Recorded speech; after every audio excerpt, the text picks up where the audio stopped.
Nuestro Padre y nuestro Dios, te damos gracias por el privilegio de encontrarnos una vez más en este lugar con el fin de escuchar tu voz, hablándonos a través de tu palabra. Pedimos, Padre, que tu palabra no regrese a ti vacía. Especialmente te ruego por aquellos que están viendo esta programación por televisión, que les des claridad de pensamiento para comprender tu voluntad.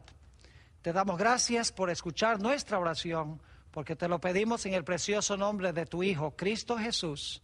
Amén. En nuestro tema de hoy vamos a estudiar la terminología bíblica en cuanto a la vida y a la muerte. Y quiero empezar leyendo un versículo que encontramos en el libro de Génesis, el capítulo 35 y el versículo 18. Está hablando aquí del nacimiento de Benjamín, también conocido como Benoni. Fue hijo de Raquel, y la Biblia nos dice que cuando Raquel tuvo a Benjamín, ella murió. Así que quiero leer Génesis 35 y el versículo 18.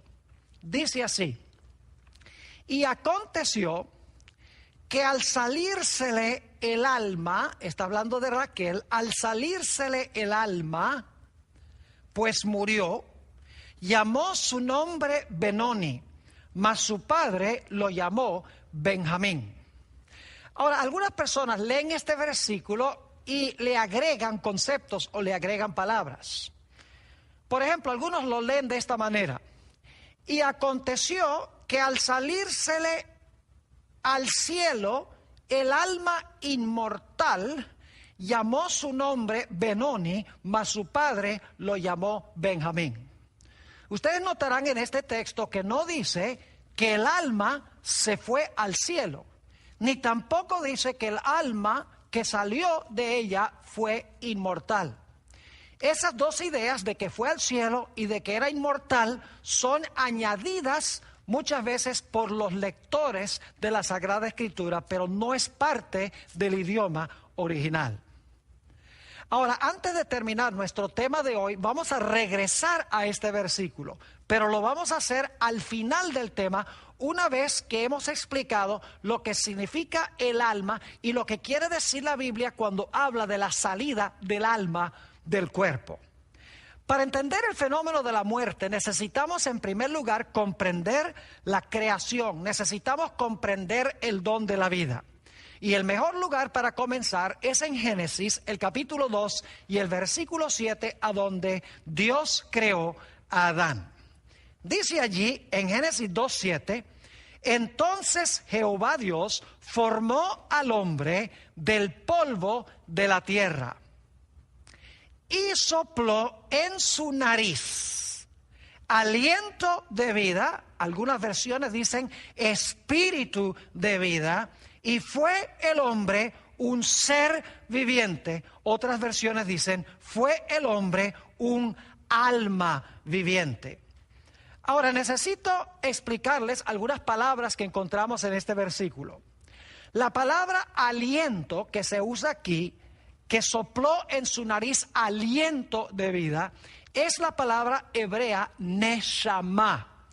Y la palabra que se traduce ser viviente al español es la palabra hebrea nefesh. Ahora yo quiero que ustedes noten que Dios formó al hombre del polvo de la tierra, alentó en su nariz el soplo de vida y dice que el hombre llegó a ser, o el hombre fue, un ser viviente o un alma viviente. Quiero que noten en este versículo que no nos dice que Dios le dio al hombre un alma, ni tampoco dice que el hombre tiene un alma.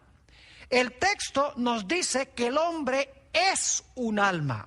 La combinación del cuerpo de polvo y el aliento de vida es igual a alma. La Biblia nos dice entonces que el hombre se compone de dos elementos: polvo y aliento de vida. Y la combinación de los dos hacen el alma o el ser viviente. La Biblia nos dice en Génesis que el hombre podía morir. Porque Dios le dijo al hombre que si comía del árbol de la ciencia del bien y del mal, ciertamente iba a morir. Así que si el hombre tenía un alma inmortal que podía vivir independiente del cuerpo, ¿cómo es que Dios le dijo al hombre que iba a morir si no era posible? Además de eso, la Biblia nos dice que cuando Adán y Eva comieron del árbol de la ciencia del bien y del mal, Dios les vetó el árbol de la vida, es decir, no podían comer más del árbol de la vida, y por lo tanto la Biblia nos dice que entró en el mundo la muerte.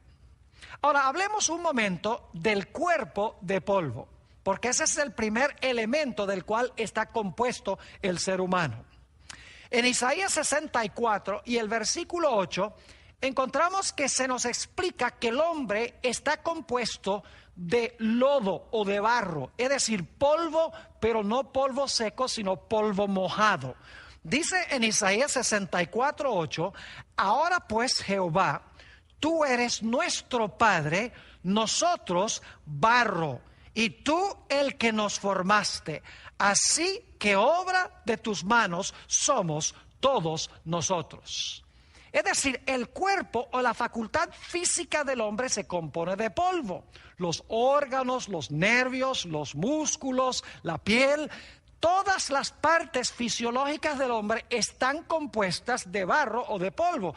Por eso cuando una persona muere, vuelve al polvo, como veremos más adelante en nuestro estudio. Así que con el cuerpo no hay ningún problema. Todos sabemos que el cuerpo regresa al polvo. El problema surge cuando se habla del espíritu, porque muchas personas tienen la idea que el espíritu es algún elemento intangible que tiene el hombre por dentro, que es consciente que cuando el hombre muere sale volando para ir a otra esfera. Pero ¿qué es lo que enseña la Biblia en cuanto al espíritu? Vamos a analizar en primer lugar la palabra espíritu en el Antiguo Testamento y luego vamos a pasar a analizar la palabra espíritu en el Nuevo Testamento para ver si en verdad la palabra espíritu se refiere a alguna entidad independiente del cuerpo, que está dentro del cuerpo, que sale volando en forma consciente del cuerpo en el momento de la muerte.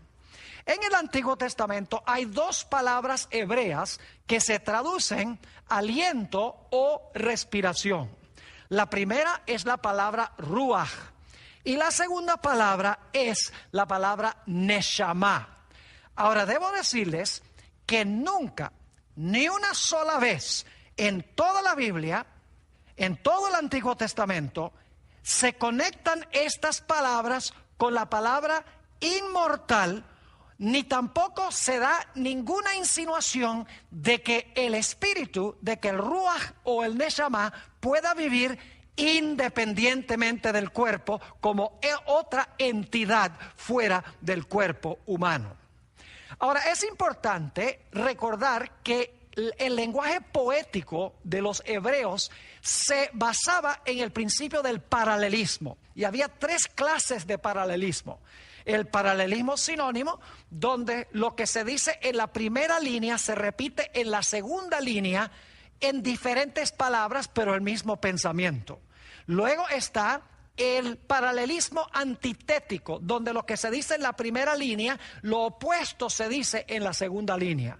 Y luego está el paralelismo sintético, a donde lo que se dice en la primera línea se completa el pensamiento en la segunda línea. Ahora vamos a notar algunos textos a donde se usa el paralelismo sinónimo, la palabra espíritu y la palabra neshama, porque estas dos palabras son básicamente sinónimas. Una significa aliento, la otra significa respiración. Es decir, que son muy cerca de ser sinónimas, como aliento y respiración lo son en español. Job, el capítulo 33 y el versículo 4, queremos leer este texto porque se encuentran las dos palabras.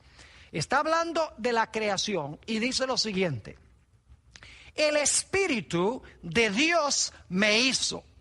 La palabra espíritu aquí es la palabra hebrea ruach, es decir, el espíritu o el ruach de Dios me hizo. Y luego en la segunda línea se repite el mismo pensamiento, pero en diferentes palabras. Dice, y el soplo, el neshama del Omnipotente me dio vida. Así que fíjense que lo que se dice en la primera línea, el Espíritu de Dios me hizo, se repite en otras palabras en la segunda línea que dice, y el soplo del Omnipotente me dio vida. Es decir, el Espíritu es el soplo o el aliento de vida. Vamos a Job, el capítulo 27 y el versículo 3, a donde se usa también un paralelismo sinónimo de estas dos palabras. Job 27, 3 dice lo siguiente, que todo el tiempo que mi alma esté en mí, y no debe traducirse aquí alma, porque la palabra neshama y la palabra ruach no significan alma, significan aliento o respiración. Es decir, hay una mala traducción aquí.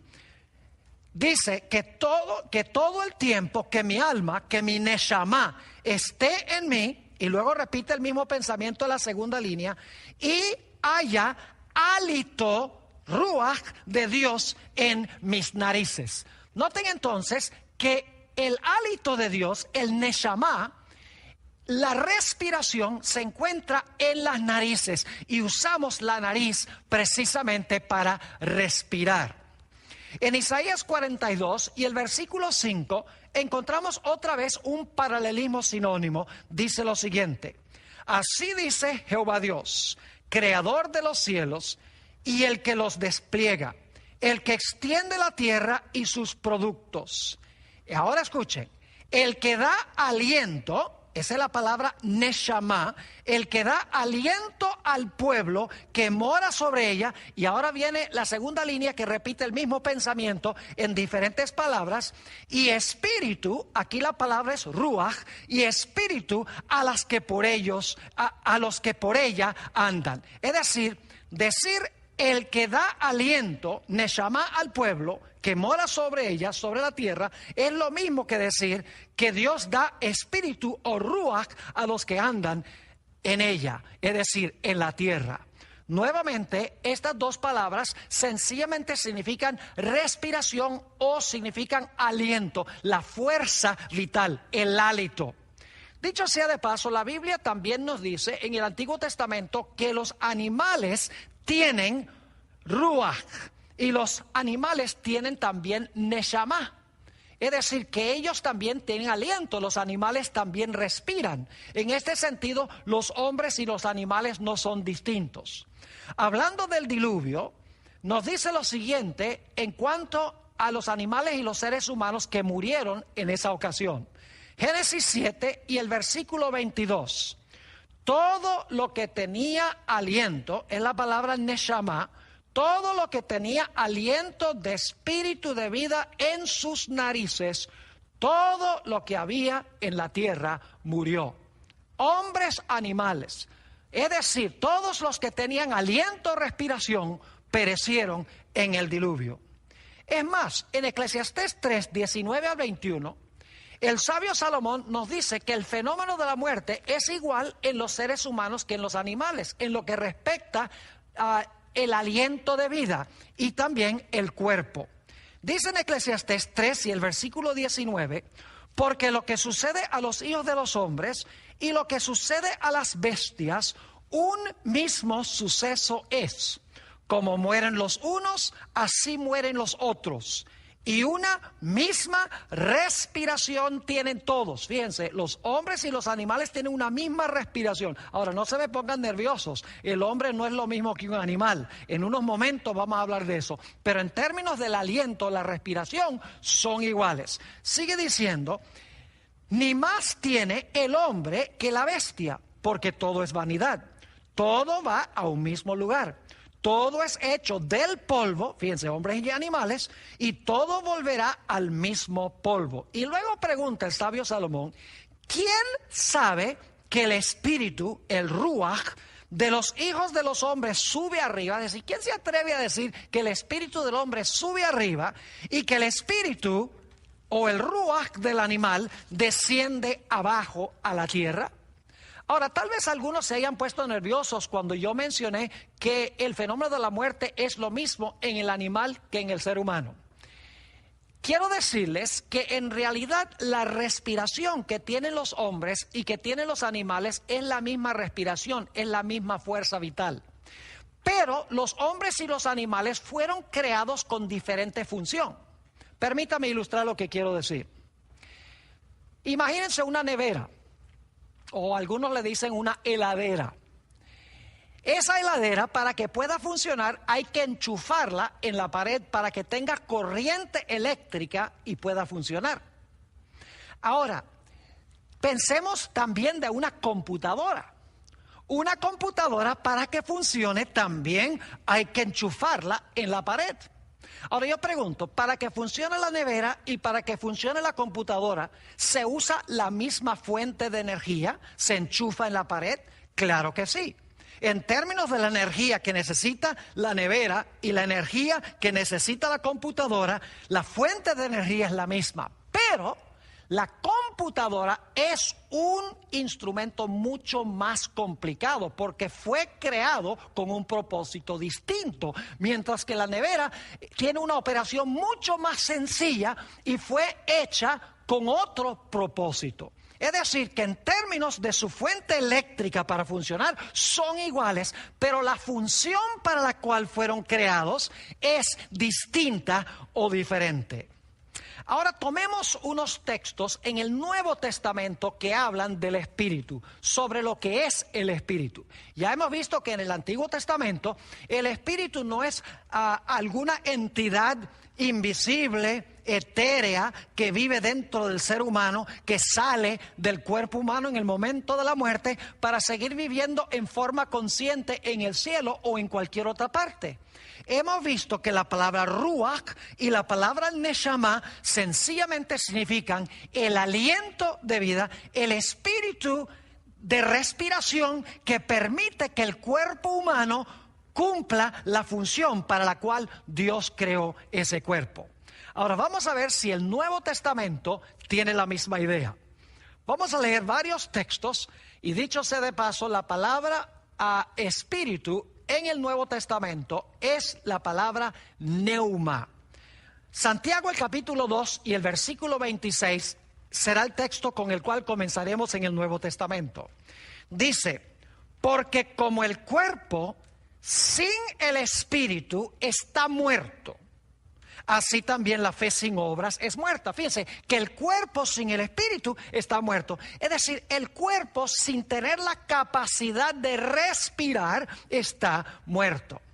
En Apocalipsis 11, 7 al 9 y también el versículo 11, habla de los dos testigos que en realidad representan el Antiguo y el Nuevo Testamento, que en cierta ocasión histórica, desde 1793 hasta 1798, durante la Revolución Francesa, fueron muertos. Es decir, que fueron atacados por Francia y permanecieron tirados en la calle por 3 días y medio, es decir, 3 años y medio. Y quiero leer esos textos. Dice, cuando hayan acabado su testimonio, los dos testigos, la bestia que sube del abismo, que es Francia, en 1793, la Revolución Francesa, hará guerra contra ellos y los vencerá y matará. Y ahora escuchen bien, y sus cadáveres estarán en la plaza de la grande ciudad, que en sentido espiritual se llama Sodoma y Egipto, donde también nuestro Señor fue crucificado. Y los de los pueblos, tribus, lenguas y naciones verán sus cadáveres. Fíjense que están muertos porque son cadáveres. Está hablando simbólicamente. Verán sus cadáveres por 3 días y medio y no permitirán que sean sepultados. Y en el versículo 11 dice que después de los 3 días y medio de muertos, y claro, la Biblia cuando habla en un marco profético, días equivalen a años, cuando terminaron los 3 años y medio, dice que estos testigos iban a resucitar. Y fíjense cómo iba a realizarse esto. Dice, pero después de 3 días y medio, entró en ellos el Espíritu. Es decir, se les dio nuevamente respiración. Dice, pero después de 3 días y medio entró en ellos el espíritu de vida enviado por Dios, y se levantaron sobre sus pies y cayó un gran temor sobre los que vieron. En forma de paréntesis, podría mencionar que hay un pasaje semejante a este en Ezequiel, el capítulo 37, a donde había un valle lleno de huesos secos.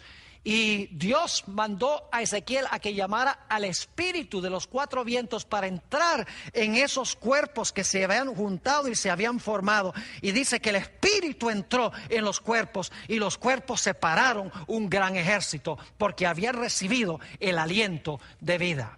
Y claro, cuando una persona muere, sucede lo contrario. Cuando una persona es creada por Dios, Dios le da aliento de vida y el cuerpo funciona. Cuando una persona muere, el aliento sale del cuerpo y la persona ya no funciona fisiológicamente. Fijémonos en un texto, Juan 19 y el versículo 30, donde se habla de la muerte de Jesús. Dice, y cuando Jesús hubo tomado el vinagre, dijo, consumado es, y habiendo inclinado la cabeza, entregó el espíritu. Esto sencillamente significa que cuando Jesús murió, expiró, dejó de respirar, ya no tenía el hálito vital para que las funciones de su cuerpo humano pudieran andar. Es decir, que cuando Dios crea, da el aliento. Cuando la persona muere, sale el aliento o sale la respiración. Así que hemos visto en el Antiguo y en el Nuevo Testamento que la palabra espíritu nunca se refiere a una entidad inmortal, nunca se usa para describir algo que puede vivir independientemente del cuerpo.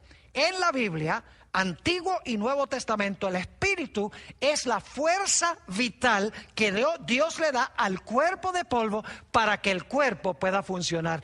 Es como una computadora que se enchufa y ahora la computadora tiene energía para cumplir sus funciones.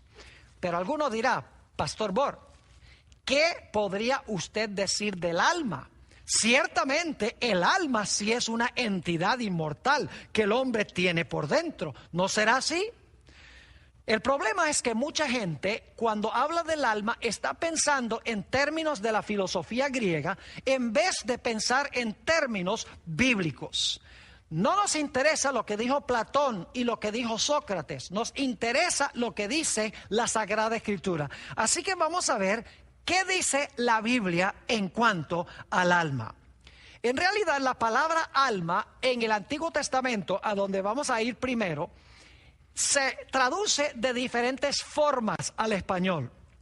A veces se traduce persona, a veces se traduce vida, a veces se traduce inclusive alma. Y por eso mucha gente se confunde y dice, bueno, ¿qué es la traducción correcta? ¿Es vida? ¿Es alma? ¿Es persona? La respuesta es que todas estas traducciones están relacionadas muy estrechamente una con la otra. Voy a mostrarles ahora del Antiguo Testamento. Volvamos a Génesis 2:7, a donde se usa la palabra alma, nefesh, por primera vez en el Antiguo Testamento.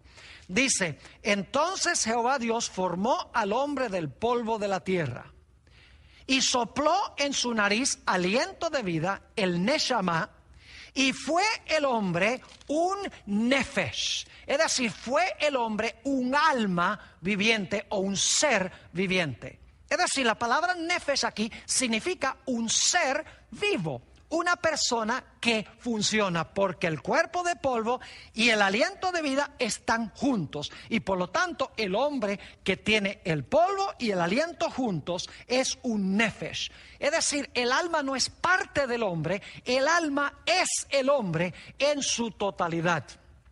Vamos a examinar rápidamente otros versículos del Antiguo Testamento que usan la palabra alma o la palabra nefesh. Génesis 14 y el versículo 21, esto es después que Abraham ayudó a reconquistar lo que había sido saqueado de Sodoma.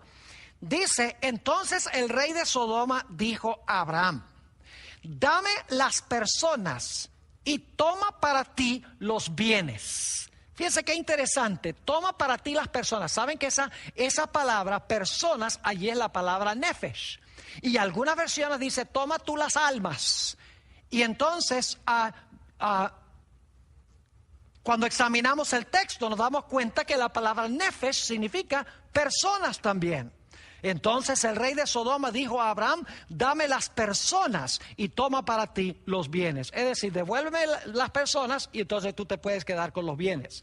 Deuteronomio 10 y el versículo 22 es parecido a esto.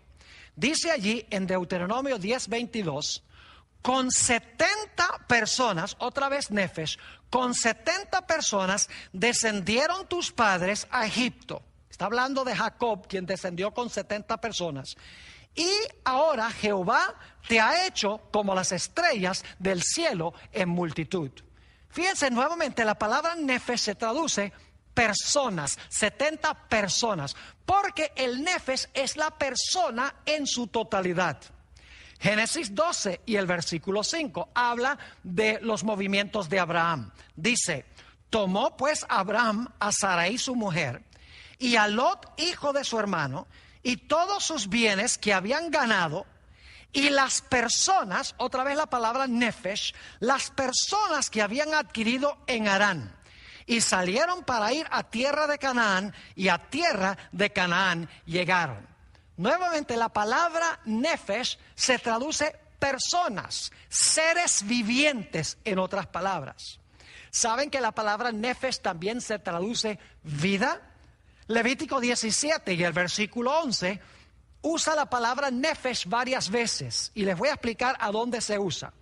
Dice, porque la vida, ese es nefesh, porque la vida de la carne en la sangre está.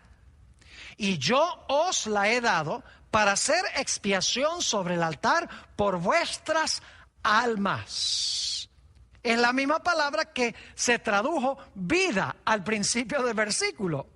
Y luego sigue diciendo, y la misma sangre hará expiación de la persona. La palabra persona allí también es nefesh. Así que en un solo versículo se traduce la palabra nefesh, vida, se traduce almas y se traduce persona. En realidad, mis queridos amigos, un alma es una persona. Y un alma es una persona viva. Así que estas traducciones no se contradicen, sino que se complementan. Deuteronomio 12 y el versículo 23 nos dice lo siguiente. Solamente que te mantengas firme en no comer sangre. Dios le dice a Israel que no coma sangre. Porque la sangre es la vida, es nefesh allí. Podría decirse que la sangre es el alma. Pero en realidad significa vida. Y luego sigue diciendo en el versículo, porque la sangre es la vida y no comeréis la vida juntamente con su carne. Aquí se traduce la palabra nefesh, vida, porque el nefesh o el alma es la persona viva. Primera de Reyes 19 y el versículo 10 encontramos que Elías se queja porque Jezabel está buscándolo para quitarle su nefesh, para quitarle su vida. Dice allí en Primera Reyes 19:10, él respondió, he sentido un vivo celo por Jehová de los ejércitos, porque los hijos de Israel han dejado su pacto, han derribado tus altares y han matado a espada a tus profetas. Y solo yo he quedado y me buscan para quitarme el nefesh, es decir, para quitarme la vida, traduce aquí. Obviamente no sería muy lógico decir para quitarme el alma en el sentido griego de la palabra. Aquí no se puede decir me están buscando para quitarme el alma, porque si el alma fuera invisible, como muchos piensan, ¿cómo podrían quitarle el alma a Elías? Sencillamente aquí está diciendo Elías que están tratando de quitarle su vida, están tratando de matarlo, según dice el mismo texto.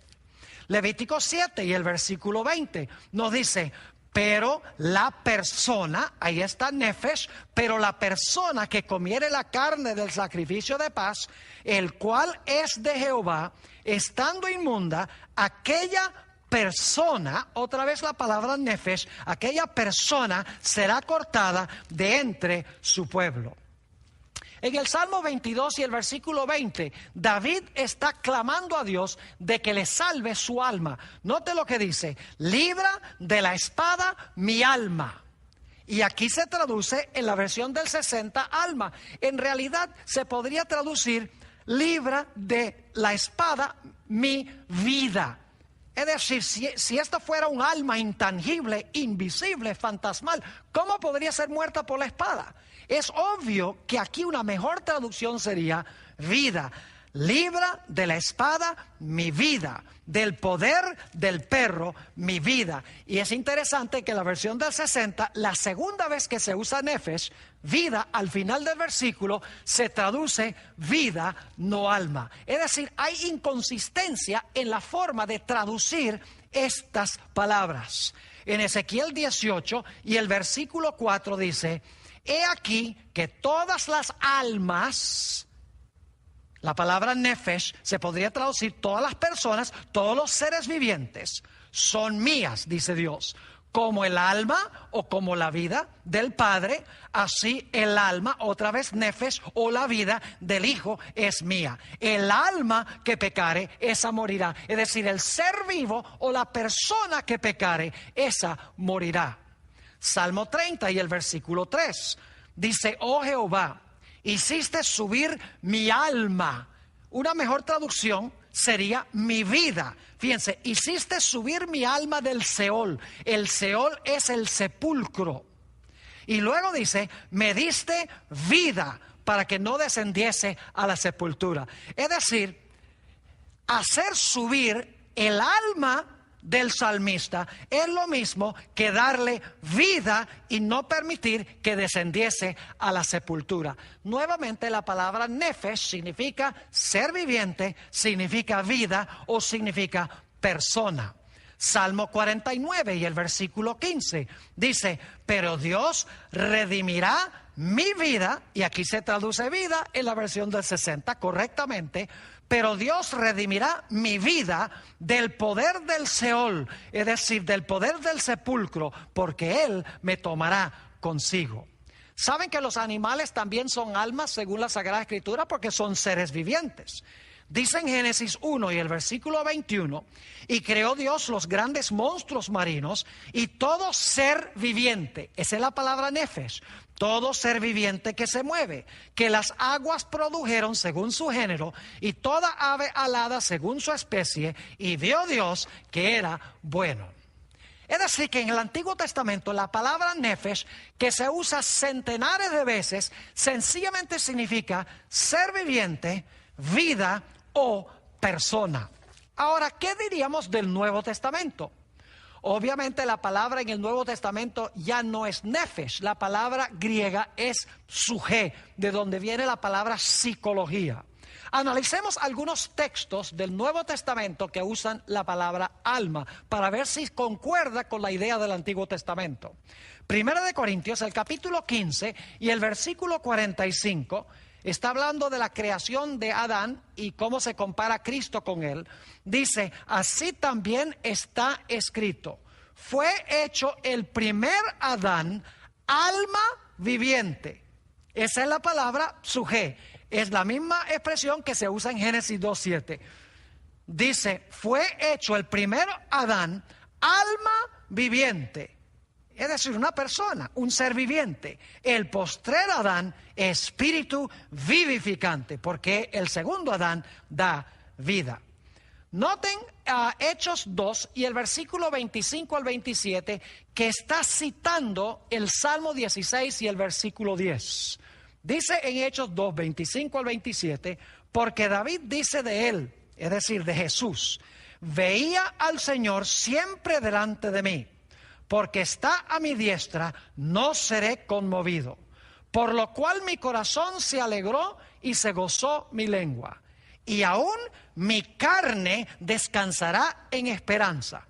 Ahora fíjense, aunque David está diciendo estas palabras, se las está aplicando a Jesús, quien iba a levantarse más de 1000 años después.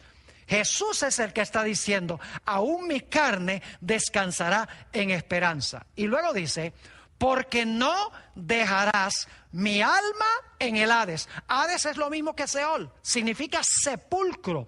No dejarás mi alma, que mejor traducción sería mi vida, en el Hades, ni permitirás que tu santo vea corrupción. Y la razón es muy clara: Jesús iba a resucitar y su cuerpo no iba a ver corrupción. Noten Hechos 27 y el versículo 22. Hechos 27 y el versículo 22. Aquí el apóstol Pablo está hablando de un naufragio. Y fíjense lo que declara. Habla a la gente en el barco. Pero ahora os exhorto a tener buen ánimo, pues no habrá ninguna pérdida de vida. Fíjense que ahí la palabra suje se traduce vida correctamente. No sería correcto traducirlo alma. No habría pérdida de alma. Es mejor decir no habrá pérdida de vida entre vosotros, sino solamente de la nave. Mateo 2, 19 y 20, hablando del nacimiento de Jesús. Dice, pero después de muerto Herodes, he aquí un ángel del Señor apareció en sueños a José en Egipto diciendo, levántate, toma al niño y a su madre y vete a tierra de Israel, porque han muerto todos los que procuraban la muerte del niño. Fíjense qué interesante esta traducción. Dice, todos los que procuraban la muerte del niño ya no están, es decir, han muerto ellos. Pero lo interesante es que la palabra muerte aquí en realidad dice en el griego, todos los que procuraban el alma de la vida del niño han pasado del escenario. Es decir, que se traduce aquí a la palabra alma con la palabra muerte. Es decir, dice, porque han muerto los que procuraban la vida o los que procuraban el alma del niño. Una mejor traducción, claro, de la palabra es los que buscaban la vida del niño. Mateo 20 y el versículo 28 nos habla de la obra de Jesús. Dice allí, como el Hijo del Hombre no vino para ser servido, sino para servir y para dar su vida, otra vez la palabra suje, para dar su vida en rescate por muchos.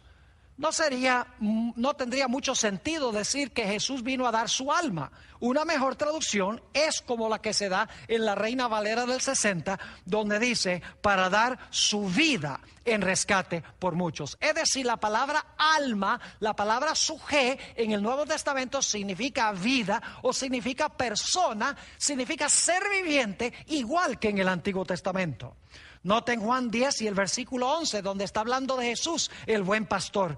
Dice Jesús, yo soy el buen pastor, y el buen pastor su vida da por las ovejas. La palabra vida allí otra vez es la palabra suje. Es la misma palabra que se traduce a veces en el Nuevo Testamento con la palabra alma, pero obviamente significa que Jesús vino a dar su vida. En Hechos 15, 26 se habla de Pablo y Bernabé. Muchas veces arriesgaron sus vidas. Y dice allí en Hechos 15, 26 que Pablo y Bernabé fueron hombres que han expuesto su vida. Otra vez la palabra suje, que se traduce a veces en el Nuevo Testamento alma, pero aquí se traduce correctamente vida. Porque los hombres que han expuesto su vida por el nombre del Señor Jesucristo. En Hechos 20 y el versículo 24 encontramos otra referencia a la palabra suje. Dice, pero de ninguna cosa hago caso, está hablando el apóstol Pablo, ni estimo preciosa mi vida. En la palabra nuevamente suje. Nuevamente, pero de ninguna cosa hago caso, ni estimo preciosa mi vida para mí mismo, con tal que acabe mi carrera con gozo y el ministerio que recibí del Señor Jesús para dar testimonio del Evangelio de la gracia de Dios. Y saben que en el Nuevo Testamento la palabra suje se traduce también persona, como la palabra nefesh en el Antiguo Testamento. Noten dos ejemplos o tres ejemplos de esto. Hechos 2 y el versículo 41. Dice en Hechos 2:41, hablando de los que recibieron a Jesús en el día del Pentecostés, dice: así que los que recibieron su palabra fueron bautizados y se añadieron aquel día como 3,000 personas. Es la palabra sujé. Se podría traducir 3,000 almas, 3,000 seres vivientes. No está hablando de una entidad invisible, intangible, fantasmal, que el hombre tiene por dentro, que es consciente y sale volando en el momento de la muerte y vive en otra esfera. Hechos 27 y el versículo 37. Está hablando del número de personas en un barco. Dice aquí: y éramos todas las personas, otra vez la palabra sujé, y éramos todas las personas en la nave 276. Otro ejemplo a donde se traduce la palabra sujé, personas, es Romanos 13 y el versículo 1, donde dice: sométase toda persona, ahí está la palabra sujé nuevamente, sométase toda persona a las autoridades superiores, porque no hay autoridad sino de parte de Dios, y las que hay por Dios han sido establecidas. Ahora quiero comparar dos versículos para que podamos ver de una forma clarísima que el alma es la persona en sí misma, no una parte de la persona, no algo que el hombre tiene por dentro, sino la persona viva en su totalidad.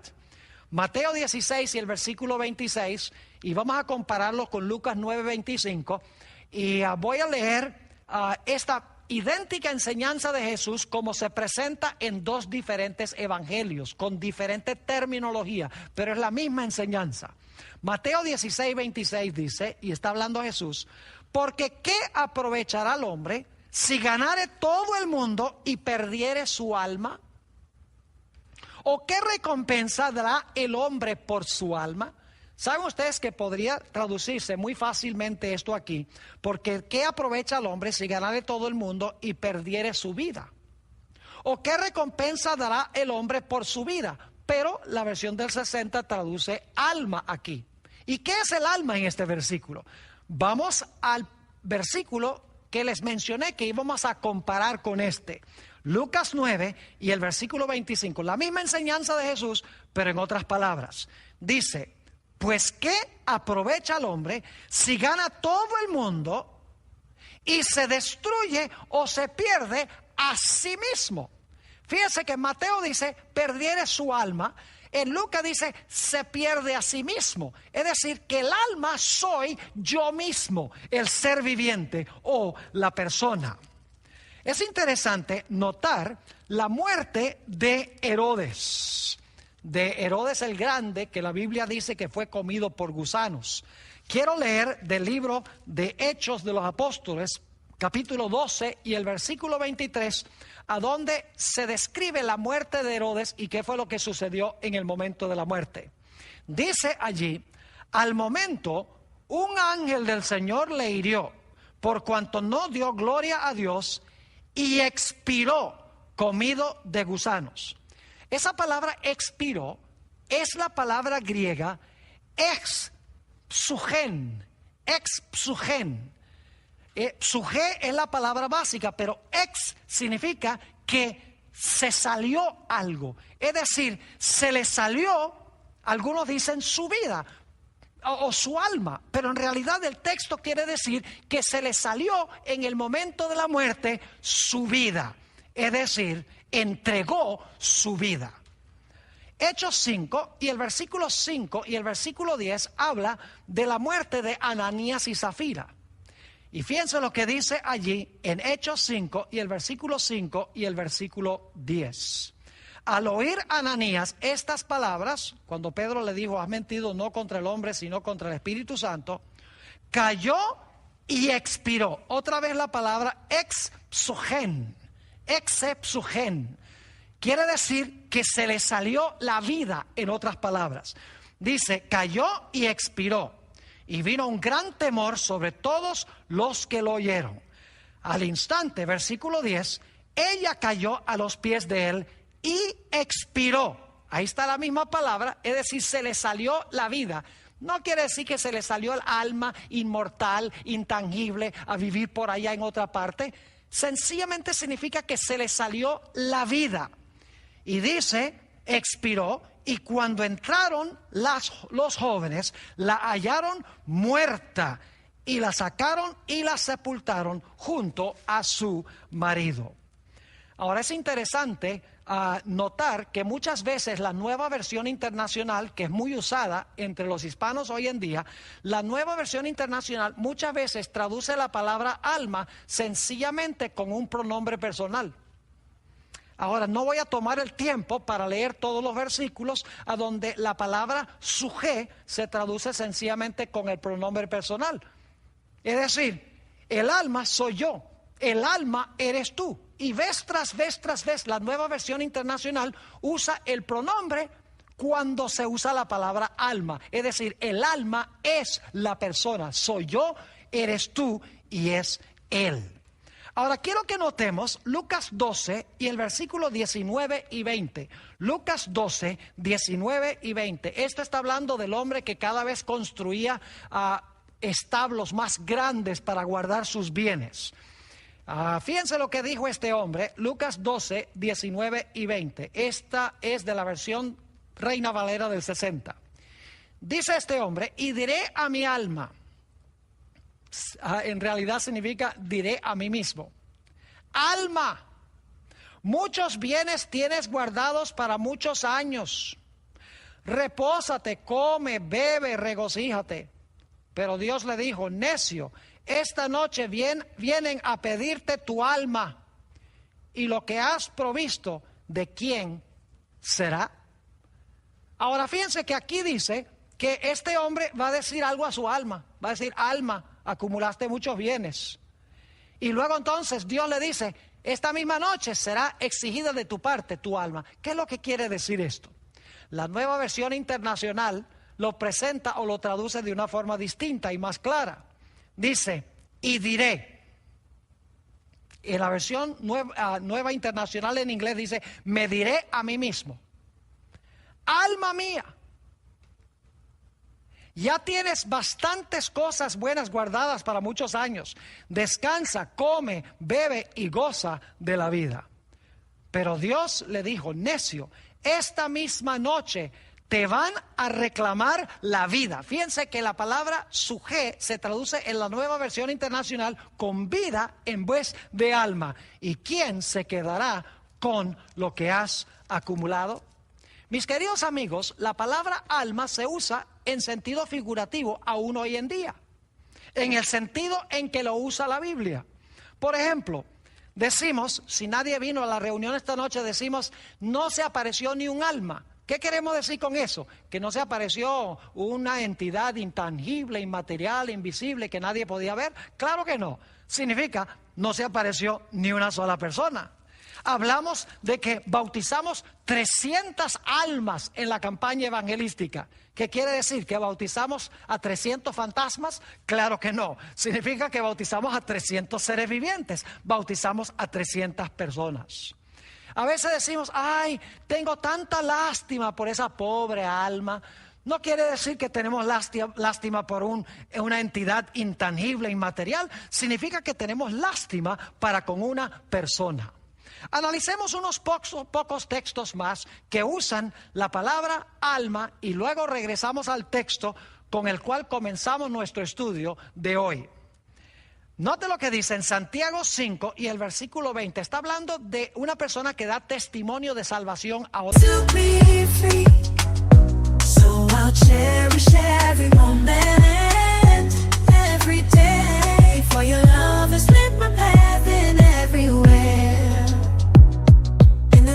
Touch of your hand, I find the strength to rise and stand through every trial, every tear we've shed.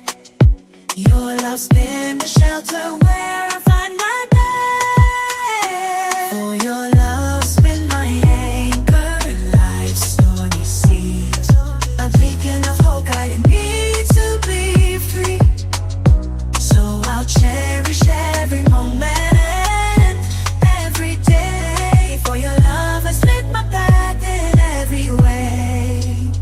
With gratitude in my soul, I'll sing this song. For the persona.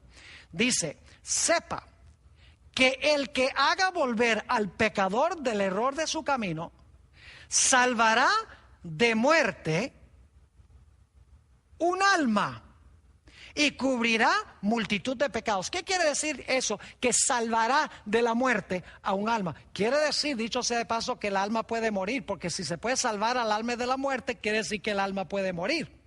Pero lo importante aquí es que dice que salvará a un alma de la muerte, quiere decir salvará a una persona o a un ser viviente de la muerte.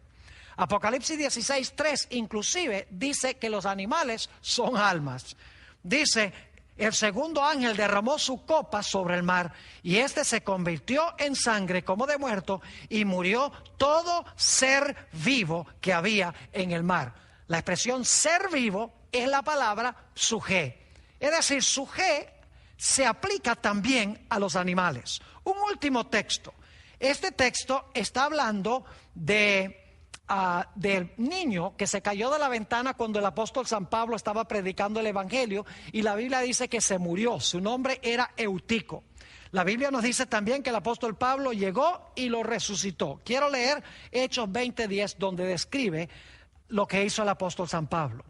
Entonces descendió Pablo y se echó sobre él y abrazándole dijo, no os alarméis, pues está vivo. En realidad en el griego dice su sujé está dentro de él, es decir, está vivo, tiene la vida dentro de él. Ahora quiero que regresemos al texto con el cual comenzamos nuestro estudio de hoy. Génesis, el capítulo 35 y el versículo 18. Y ahora que hemos estudiado los términos o la terminología bíblica, será más fácil comprender Génesis 35 y el versículo 18. Está hablando nuevamente de la muerte de Raquel cuando tuvo a su hijo Benjamín. Dice, y aconteció que al salírsele el alma, algunos dicen, cuando el alma se fue allá al cielo, el alma inmortal se fue al cielo. Eso no es lo que dice. Dice que al salirse el alma, sencillamente a la luz de lo que hemos estudiado, significa que se le estaba saliendo la vida, se le estaba disipando la vida. Y aconteció que al salírsele el alma, y luego explica qué es salir el alma. Dice, pues murió. Llamó su nombre Benoni, mas su padre lo llamó Benjamín. Mis apreciados hermanos y amigos, la Biblia es clara de que cuando una persona muere, todo el ser muere. Aunque Dios guarda un registro de la persona en el cielo, porque en la resurrección le va a devolver su individualidad y su personalidad. Dios no olvida, en otras palabras, al muerto. Dios guarda los nombres y los registros, porque en la resurrección les dará un cuerpo nuevo y les dará aliento de vida y se levantarán perfectos, incorruptibles e inmortales. Fíjense lo que dice la Sagrada Escritura en cuanto al fenómeno de la muerte. Salmo 146 y el versículo 4 dice, pues sale su aliento y vuelve a la tierra. Es decir, cuando el aliento sale del cuerpo, la persona vuelve a la tierra y luego dice, en ese mismo día perecen sus pensamientos. Es decir, que cuando una persona deja de respirar, vuelve a la tierra y en ese día cesan sus pensamientos. Es decir, que el hombre no tiene un alma inmortal que sigue pensando después de la muerte. En el Salmo 104 y el versículo 29 y 30, Salmo 104, 29 y 30, está hablando de el contraste entre el proceso de la muerte y el proceso de la creación. Dice allí, hablando de Dios, escondes tu rostro, se turban. Les quitas el hálito o el espíritu o la respiración. Y fíjense lo que dice. Les quitas el hálito, dejan de ser y vuelven al polvo. Pero luego habla de lo opuesto, el proceso de la creación. Dice, envías tu espíritu, son creados y renuevas la faz de la tierra. Cuando una persona muere, la Biblia nos dice sencillamente que el individuo vuelve a la condición en la cual estaba antes de la creación, en el caso de Adán. Dice en Génesis 3 y el versículo 19, cuando Dios pronunció sentencia contra Adán, con el sudor de tu rostro comerás el pan hasta que vuelvas a la tierra, porque de ella fuiste tomado, pues polvo eres y al polvo volverás. Y Eclesiastés 12 y el versículo 7, un versículo muy bien conocido sobre el estado de los muertos, nos habla del fenómeno de la muerte y dice, el polvo vuelva a la tierra como era y el espíritu vuelva a Dios que lo dio. Es decir, la Sagrada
es clara en cuanto a este asunto. El hombre se compone de polvo o de lodo. Su cuerpo es un cuerpo material de lodo. Dios le dio a ese cuerpo la respiración y la persona llegó a vivir, llegó a ser un ser viviente, en otras palabras. El fenómeno de la muerte es lo contrario. El cuerpo vuelve al polvo y el aliento abandona el cuerpo de tal manera que el cuerpo ya no puede funcionar porque no tiene una fuente energética. ¿Saben ustedes, mis queridos hermanos y amigos, que la Biblia presenta solamente dos destinos? En Romanos el capítulo 6 y el versículo 23 nos dice, mas la paga del pecado es muerte. Fíjense que no dice la paga del pecado es una vida eterna en miseria, el alma quemándose por allá en el infierno. Eso no es lo que dice.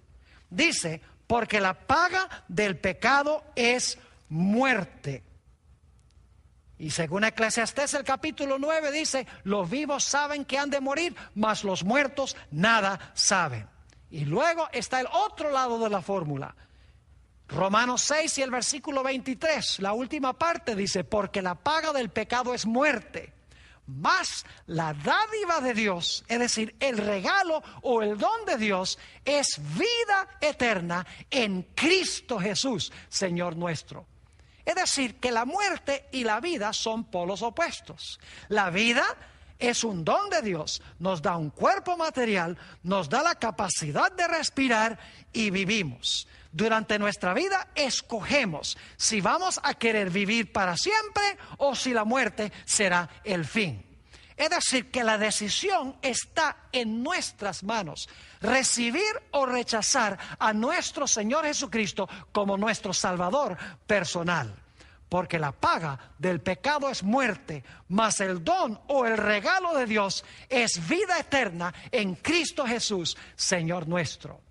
Es decir, que nuestra esperanza de vida no se encuentra en un alma inmortal.